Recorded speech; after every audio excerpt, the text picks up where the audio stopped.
Bhagavad Gita is a book of mankind's collected experience of and answers to life's most basic questions. Who I am, from where do I come, what is my purpose and destiny, and most practically, how do I find happiness? These podcasts originate in the lectures of Neil Bhatt, a disciple of Swami Chinmayananda. They are presented here in 20 to 30-minute segments, each covering 3 of the Gita's 701 verses. Welcome to Gita Wisdom for Daily Living. We had been discussing chapter 2, Sankhya Yoga, Yoga of Knowledge. And as we have seen, this chapter is in 4 parts, and we are in the last part, which describes the characteristics of a man of wisdom, a perfect person who has learned how to live in this life intelligently. So this segment is called Sthitaprajna Lakshana, is basically a virtual role model created for us by Bhagavan Krishna. What a perfect person should be, how he acts in this world, and how he conducts himself. Bhagavan gave a very succinct definition of a Sthitaprajna, the one who has emptied his mind of all desires, one who feels complete. He does not feel incomplete, and therefore he does not have to acquire anything or accomplish anything to feel complete. So the person who has emptied his mind of all desires, he becomes Vita Raga Bhaya Krodha. He becomes devoid of any attachment, fear, or anger. So that's basically a simple definition of a man of perfect wisdom. That he has no desire, he feels complete, he has no attachment, and therefore he has no fear and no anger. And then Bhagavan also described that what is that steady wisdom, what is that steady buddhi, which can make person achieve this state of having no attachment, fear and anger. And he said that one who does not get affected by any happening, whether conducive or unconducive. He does not get agitated by unconducive happening. He also does not get carried away by conducive happening. Conducive experience does not create longing in him, and unconducive experience does not create any grief or agitation in his mind. So this is basically a state of constant enthusiasm.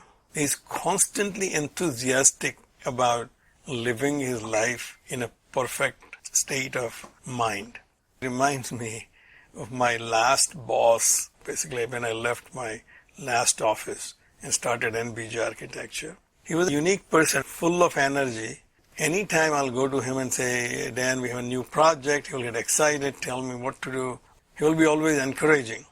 But the unique thing was when I go to him and tell him that, Dan, we have a problem on this project and somebody is going to file a claim against us for errors and omissions.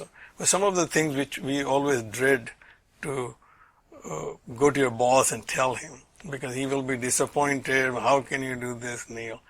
On the contrary, Dan will be all enthusiastic. Well, okay, but if that's the case, well, let's do this. Call such and such person. Let's set up this. Let's make sure we do this. So enthusiasm in both cases I found very unique. He will not get upset because we have now a potential claim against us, but he will get all excited and say, well, let's make sure that we are prepared to deal with it. And I will never forget that. And it's now 20 years since I left the job. He now became the head of the entire organization, which has 2,100 people. That shows what a person who can maintain his enthusiasm in all situations can achieve. In my own life, I've seen people achieving that. Bhagavan said that such a person, his intellect is steady, his sthitadihi. He does not get affected.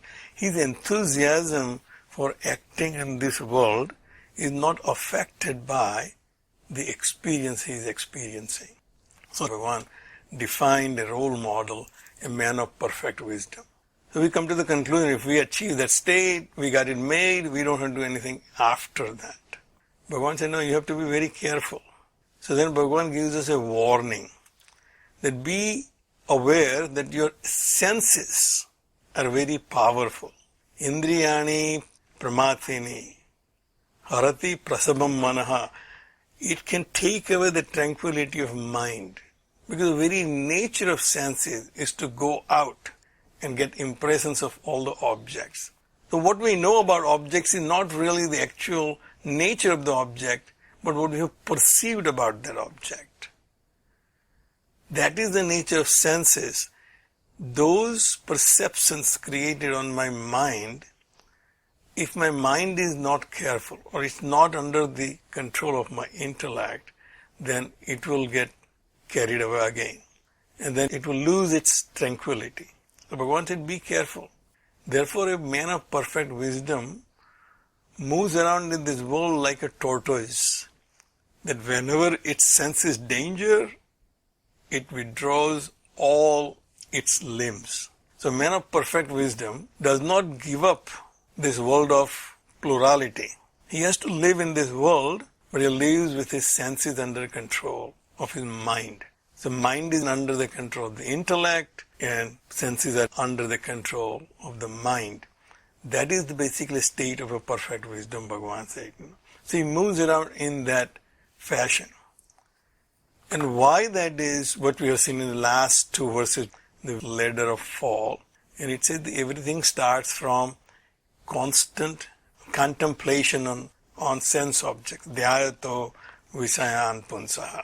That is the root cause of all my troubles. When I constantly think about something, it becomes my nature. And once I attach myself to the world of finite objects, then now I'm going to assign my happiness to that object. That I have now mortgaged my happiness to the world of objects. And therefore now I have to acquire them because my happiness is mortgaged with them. So Bhagavan said, that is the ladder of fall. You started thinking about something, that created attachment, that attachment creates desires, the desires unfulfilled creates anger, anger creates delusion, that delusion creates loss of intellect, and loss of intellect gets you destroyed. So this is the fall which we have seen. So that means I have to work with the root cause of my problem. As Bhagavan Buddha in his Arya Satya, he says the first Satya is that dukkha exists. There is dukkha in this world. The second is that there is a cause for dukkha. And what is the cause for dukkha? Desire is the cause for all dukkha. So Bhagavan says the same thing here. Dhyayato visayan punsa. This attachment is the cause for all the problems. So how do I live in this world? The next three verses actually describe how to get out of this danger, falling from this ladder of fall. It says, Raga, Dvesa, Vyuktaihi tu Visayan Indriyais Charan Atma Vashyehi Videyatma Prasadam Adhigachati. So countering that tendency of thinking about objects and then getting attached to them and then falling into that trap, he said the man of wisdom who has now realized, as we have discussed last time, that attachment is a mental phenomenon or a mental concept. Because my mind gets impression from the world of objects, it gets attached. Detachment, on the other hand, is very intellectual pursuit. Knowing fully well that this attachment is going to create sorrows for me, I try to detach myself from those attachments. How do I detach myself? So Bhagavan says, Raga Dvesa Vyuktaihi. So, one who is devoid of likes and dislikes. Bhagavan has given us pointer how to become that. He said, Tani Sarvani Samyamya Yukta Asita Matparaha. In verse 61, he said, here is the key. You will not be able to control your senses unless you have a higher goal. Turn your mind towards the higher goals. If your higher goal is engaging your mind, then the impressions coming out of this world is not going to affect it. It will not disturb it. So when we are engrossed in doing something, we are not aware of what's happening around us. Yukta asita matparaha. You sit, have me in your mind all the time. Now that again sounds really a ridiculous goal to have, then my mind is always focused on Bhagavan, therefore I cannot think of anything else. Bhagavan said, no, actually, once you realize that then nothing exists other than me, everything you see, you should see me. Once I see all the objects are nothing but manifestations of the God, the impression of that object on my mind will be more divine than a finite image of that object. So Bhagavan said, that's the key. If you start seeing me in all things and beings, then you will be able to control your mind. Raga dvaisa viyuktaihi. If I see Bhagavan, all supreme being, all things and being, then question of likes and dislikes really does not come. I cannot have one part of Bhagavan I don't like, another part of Bhagavan I like. That's truly not possible. Person we like everything about that person. Even his shortcomings, we enjoy his shortcomings. But person we don't like, even his good qualities we don't enjoy. So once we identify with that Supreme Self, all his manifestations, we will enjoy them all as they are. Because we will not have any judgment about an individual manifestation. So Bhagavan said, such a raga dvaisa viyuktaihi. Person has become devoid of likes and dislikes. Visayan Indriya Charan. He moves around in this world of objects because there is no escape from this world of objects. We are part of this world and we have to live in this world. Whatever we want to achieve, we have to achieve within this world. But how we act in this world is up to us. So I said, one who is devoid of likes and dislikes, he is moving around with Atma Vashyehi, Vidhe Atma. He is a self-restrained. He is not getting carried away by one experience or the another. Vidhe Atma, he is self-controlled. Prasadam Adhigachati. He achieves that final result. Prasad. And as we have discussed prasad many times before, we are used to the word prasad. After every puja we have prasad. That prasad is always sweet. That's because the fruits of all my good actions are sweet results. Here the result is tranquility of mind. The mind, because it's not getting any impression which is negative. No matter what impression comes from outside, it sees a divine impression and therefore it is in a state of tranquility. That is the prasad. That's my final reward. Then nothing can upset my mind. So Bhagavan said, such a person, prasadam adhigachati, achieves that final tranquility of mind. That no experience can disturb that tranquility of mind. So Bhagavan said, get out of likes and dislikes, see me in everything, and then your mind will be constantly focused on me. Prasade sarva dukkhanam hanihi yasya upajayate. This is where we started. I want to learn Bhagavad Gita because I need to get rid of all my dukkhas. I want to get Bhagavan's Krupa because I want to get rid of all my sorrows and unhappiness. Bhagavan says there is a way to do it. And it is not my doing, it is your doing. You have to do it yourself. When you control your mind, when you get out of likes and dislikes, then you will get prasad of your own actions, which was the tranquility of mind. That tranquility of mind, actually it removes the cause for all your sorrows. Bhagavan Buddha says, there is a dukkha and there is a cause for dukkha. And all you have to do is remove the cause for your dukkha. And then you achieve that kaivalya. Prasade sarva dukkhanam hanihi asya upajayate. By this prasad, all dukkhas get destroyed. Prasanna chetasaha asu buddhihi pari avatisthate. And for the one who is of tranquil mind, chitta here, chitta ekagrata. Prasanna chitta is also chitta ekagrata. Chitta ekagrata, as we have discussed, when chitta only reflects nothing but divinity only.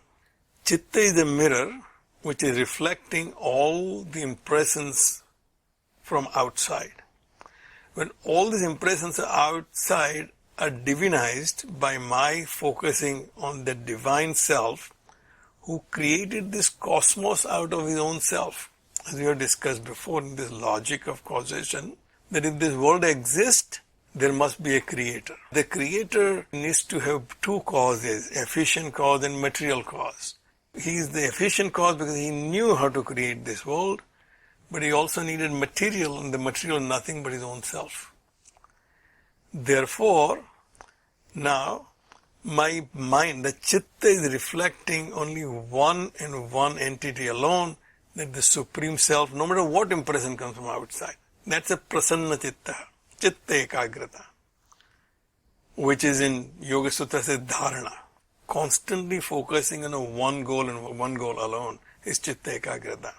Chetasa hi yasu buddhi hi pariavatisthate. Then his buddhi becomes steady. That which decides what is good and what is bad. Where my happiness lies and where my dukkha starts. That's my buddhi. That buddhi becomes steady in that wisdom. That dukkha is nothing but my own desires. And when I feel complete, there is no desire and therefore there is no dukkha. That buddhi becomes steady, Bhagavan said. Once you have prasanna chitta, chitta ekagrata, you always the sunny atmosphere in your mind. You're never depressed, you never lose enthusiasm for life, and you're constantly working to do your duties. In the last verse we will see which says, Na asti buddhi ayuktasya, na cha ayuktasya bhavana, na cha abhavayatah shantihi, asantasya kuta sukham. Again, we are going back to our starting line. Our starting line was, this world is full of sorrows and I want to get rid of all sorrows. My world without any sorrow is nothing but sukha. That's what I want. I want the world without any sorrows. Everything I have done in my life is to divide this world into two. The world which I like and the world which I don't like. I want to avoid the world which I don't like and be in the world which I like. That's my goal. That's sukha. He said, who gets sukha? One who has achieved the chitta ekagrata. One who is yukta. One who is not yukta. Na asti buddhi ayuktasya. One who is not united with his goal. So the yoga yukta. And what is yoga? Samatvam yoga uchyate. One who is not established in this yoga of equanimity. Na asti buddhi. He does not really have discrimination of what is right and what is wrong. If there is no balance in my mind, I will not be discriminate between a fantasy and reality. Well, this is what we see when someone is going through a hard time. He lives in fantasy and therefore he cannot discriminate between what is fantasy and what is reality. So we live in this fantasy that achieving things, accomplishing things in life will be happy. That's our fantasy. Bhagavan says, such a person, he is ayuktaha, he is not united with buddhi yoga. Yoga which gives you equanimity of mind, and such a person does not have buddhi. Na asti buddhi. Ayukta, one who is not established in yoga, he does not have buddhi. A discriminative intellect he does not have. Nacha ayuktasya bhavana. Not only that person who is not established in yoga, he does not have buddhi, but he also cannot have identification with the higher goal. Bhavana, here it's translated meditation. But what is meditation? Contemplation. Dhyana is contemplation. We have seen the contemplation on things which are outside creates the ladder of fall. Contemplation on the Supreme Self creates this samatvam. Person who is not established in that samatvam, he cannot have that identification with the Supreme Self or the Supreme Goal. If I am not identified with my goal, there is no chance that I will ever achieve it. Once I identify with my goal, then only there is a chance that I will achieve it. If I don't decide that I want to become an architect, I will not go to architecture school, I won't become an architect. So unless you identify with your goal, you won't be able to achieve it. So the bhavana is identification. For ayukta, Bhagavan said there is no bhavana. He cannot identify with anything higher because mind is jumping around from where his happiness lies. Nacha abhavayatah shantihi. This is another ladder of fall. I'm ayukta and therefore I don't have buddhi. I don't have buddhi, therefore I can't have an identification of higher goal. Now because I am not identified with higher goal, I don't have santi. So it's like a vicious cycle. I want santi, but santi will only come if I have a balance of mind. The balance of mind will only come if I'm identified with a higher goal. The higher goal will only come if I have balance of mind. Nacha abhavayatah shantihi. I will not have any peace. And asantasya kuta sukham. We can only feel happy when our mind is sant. Asanti does not create any happiness. Agitation, one way or other, is not a happy state of mind. We know that. It's very simple. We experience that all the time. The Bhagavan said, asantasya kuta sukham. If your goal was to get sukha, then all this asanti you have created in your life, by your fantasy, you need to get out of it. Because the asanti will not give you happiness. Happiness is a state of mind when there is no agitation. We'll stop right here. If you find this podcast helpful, please support it by donating any amount at podbean.com/Neil Bhatt or at chinmayarichmond.org. Thank you. Hari Om. Om Sarve Bhavantu Sukhina Sarve Santu Niramayaha Sarve Bhadrani Pashyantu Ma Kaschid Dukkha Bhag Bhave. Om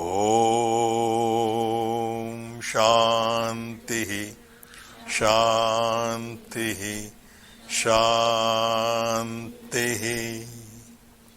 Hari Om. Shri Gurubhyo Namaha. Hari Om.